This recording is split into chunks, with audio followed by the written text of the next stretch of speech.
The ad hoc committee investigating the status of recovered loot and assets in the country on Tuesday grilled the National Security Advisor and the Inspector General of Police. Both agencies are to submit relevant documents critical to the committee's assignment. National Assembly correspondent Joke Adisa reports. After weeks of invitations and threats of arrest, the committee accepted to take representatives of the National Security Advisor and the Inspector General of Police. Both public officers had informed the lawmakers of their separate engagements in other national assignments. Because we are reasonable people, we've chosen that if the representation stating they send to us, we find them capable of delivering on what the information we have, that we'll take them.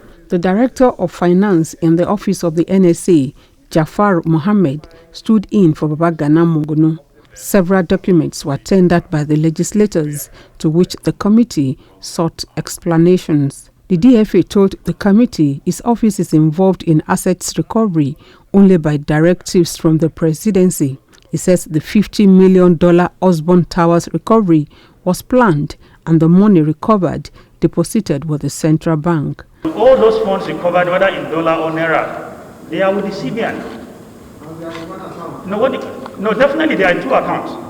They are in two accounts. You cannot model what they call a naira and dollar account.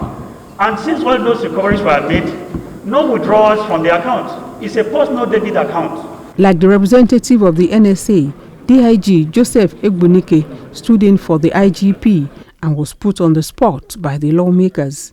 They fired a barrage of questions relating to lack of transparency in the internal operations of the police. Part of what we're noticing here, even from the Accountant General side of the issue, is that your recoveries, the police is supposed to be earning revenue from some of these things, but from what we're seeing, you're not earning the revenue. You're actually aligning revenue to waste. Maybe you were trying to pay 9 billion and you pay 9 million. No. What I may think is that it's a mathematical error on the committee. So that's why I will call the committees. We now have to have a meeting. The committee says it is getting clearer pictures as to the state of recovered loot and assets with its engagement so far with relevant government bodies. It hopes to meet with few other agencies before it embarks on physical examination of recovered assets nationwide. Joke Adisa, TVC News, Abuja.